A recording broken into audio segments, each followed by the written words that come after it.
Folks, we are so very, very fortunate, and you know, to have communities around this area that are so filled with beauty, one of which is Fairhaven. And Fairhaven is going to have their town election on April the 4th. That's just around the corner. We have invited 4 candidates who are running for 1 seat on the Board of Selectmen, for which Jeffrey Howarth is seeking re-election. The challengers are Bernard Roderick, the former school superintendent who is leaving his seat on the school committee, Daniel Freitas, who is currently sitting on the Board of Public Works. And we also have with us in studio Patty Pacella, an administrative assistant in the planning department who is leaving when a community development block grant runs out. And good morning, Patty. It's such a pleasure to have you in studio. How are you? Good morning. Thank you. Glad to be here. You bet. For folks here in Fairhaven, I'm sure they know you because you've been a lifelong resident. Yes, I have. Yes. And for those who perhaps are new or don't know you, let's give them a fair chance to get to know you too right now. Tell us a little bit about yourself. Sure. Born and raised in Fairhaven, went to all of the public schools. Currently, I am employed with the town of Fairhaven in an administrative assistant position. It is a grant program. It does happen just to expire March 31st. I've worked with my husband, who's an attorney in the area, and raising a family down on Squanicook. Very good. What do you love best about your hometown? I love the community, the people. We're a little bit of paradise down here. It's a great town, great people that live here that really care about the town and the community. And I'm a people person. I enjoy meeting new people and talking to them, and really just enjoy, living in Fairhaven. Have you worked in town hall? I am currently in town hall, yes. I've been here about a year and a half. Before that, I did do some recording secretary for a lot of the boards, Planning Board, Conservation Commission. Right. When folks, everyday folks, come into town hall, they're candid. They speak their minds. What do a lot of them have on their minds in the present day? What are some of everyday people's concerns? First of all, sometimes navigating town hall. If they come in through the doors, they don't know, where do I pay my bill, where do I go for this, where do I go for that. For the most part, they're very pleasant. They come in and they're in awe of the building and the architecture around Fairhaven, in the center of Fairhaven. As far as concerns, I think sometimes they get a little weary about, I didn't know this happened, or I didn't know this was happening in my neighborhood, or how can I get more involved? Right. You have a new form of government to speak of, right? I do, yes. It went from what to what? It went to executive secretary, which Jeffrey Osach has been in that position for quite a number of years, to a town administrator. Okay. And are you in favor of this kind of transition? I am, yes. Why? I was actually on the town government study committee for 2 years, and we're the ones that actually researched the town administrator and put the article forth to get the town administrator, town of government. The town administrator is going to take a little bit of a learning curve for everyone, residents as well as the Board of Selectmen. Jeffrey Osach did a fantastic job. He did handle all the day-to-day activities, but he didn't have the authority as much as the town administrator does now to handle everything had to go back to the selectmen. Mm-hmm. So I think, if you haven't met Mark Reese yet, he's the new town administrator. It's definitely worthwhile to stop in town hall and get to know him. He's a seasoned town administrator. He comes with a lot of experience, and he's already produced a budget for the town meeting, and he really is handling day-to-day activities. And the Board of Selectmen meeting are not going until 10, 11 o'clock at night. Wow. Joining me is Patty Pacella, who's one of the candidates for Select Board in the town of Fairhaven. Why are you running for this position? As you can imagine, I get that question quite a bit. I've come out of my comfort box, comfort zone a little bit. Being on the town government study committee for 2 years, I've always been involved in or enjoy town politics a little bit. And I've seen, what changes can happen. I'm not here to change one specific thing. I'm actually here to add things. I'm a people person. I enjoy the town. I enjoy the community. I would like to see a little bit more given to the residents as far as information and communication. I've been at meetings where people say, I didn't know that was happening. It's happening in my backyard. I had no idea that was happening. So I think, we need to give a little bit more communication to residents. Residents are truly what makes up Fairhaven. Mm-hmm. Some of the top issues that citizens have brought to you or have been brought to your attention would be what? Definitely the empty school buildings, having Rogers School, and now there is a negotiation plan with Oxford School. However, a lot of the North Fairhaven Oxford School residents aren't happy with it.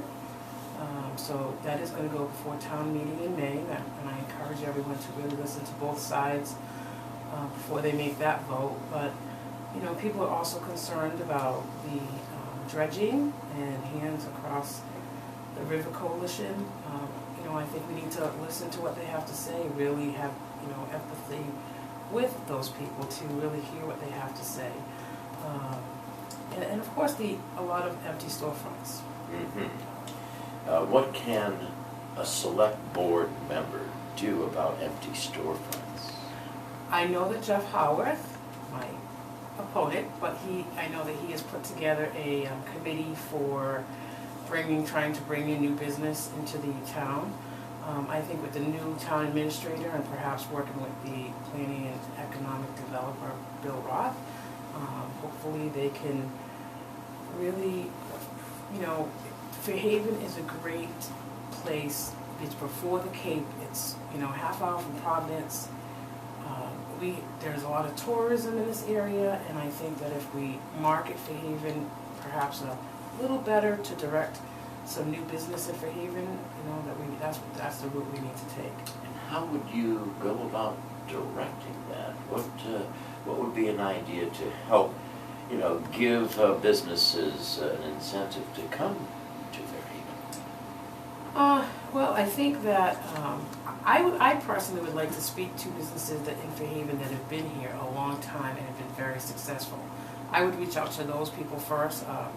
First one that comes to mind is Roland's Tire.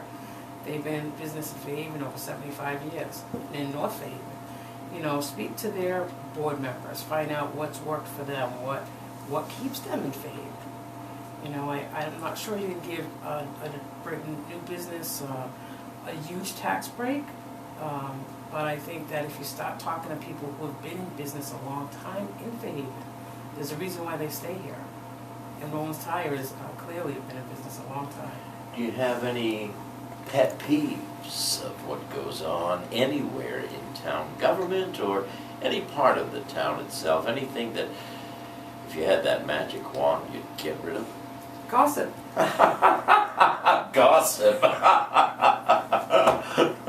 If we are open and we, educate our public and really inform them, one of my ideas is having public forums in their backyards. When something is coming to their backyard that affects them, I live down Scott Connect Road. I'm not going to be directly affected with what happens at Oxford School. We need to be in their backyard and really educate them with the correct information. It's a telephone tree sometimes with Fairhaven. People say one thing and hear another thing, and instead of going right to the source to really find out what's happening in that area. Mm-hmm. You have one problem area that is the old Atlas Tag property. That is not only an eyesore but a super fund site. Your thoughts about this and how you would tackle this issue if you were elected? It certainly is a big issue, and now with the roof caving in, it's a hazard to the people who live in and around that area. I know that it's gone to the EPA, the DP, and the building department. I have not had an opportunity to speak to our building department person, but I hope that as someone said, I don't know if our lawyers have enough money to conquer the back taxes and everything, but I would hope that we can get in touch with the persons who own it and have them knock it down, and then worry about, we have to worry about the cleanup and the, dumping, and it's a mess. Before I ask you to conclude your thoughts, Patty, is there any talk about perhaps moving the police and fire department, or both? Are there any thoughts about the schools in Fairhaven, which, by the way, won a national championship yesterday, over the weekend? Yes. Congratulations. Yes, congratulations to the Fairhaven High School cheerleaders. Wonderful. Yes. They've done very well in the last few years, and I'm glad they won that honor.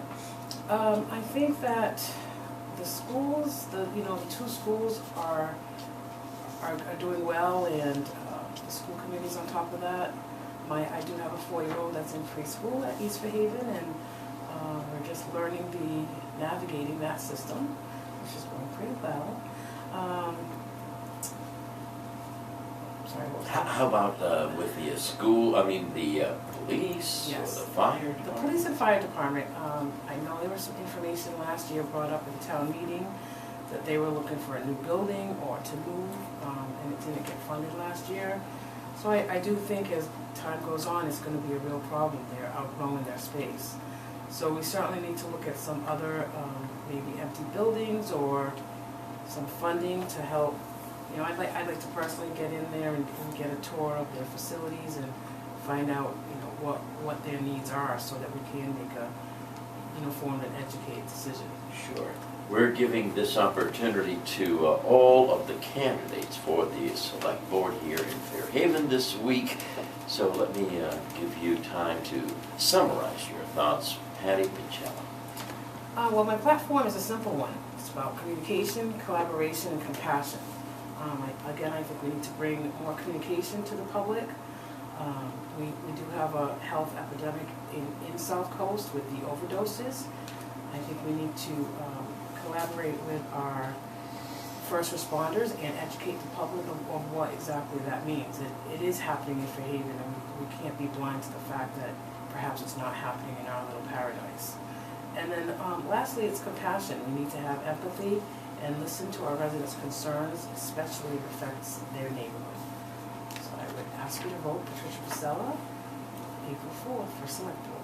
Thank you very much for taking our invitation, and we wish you all the best. Thank you very much for having us. You're very, very welcome. And folks, again, all the candidates will be afforded the same exact equal time and equal opportunity to present their views this week, as your election is on the 4th of April, right? Yes, that's Monday. That is Monday, right around the corner. Thanks, everyone, for joining us for just a look at local politics here at 7:22.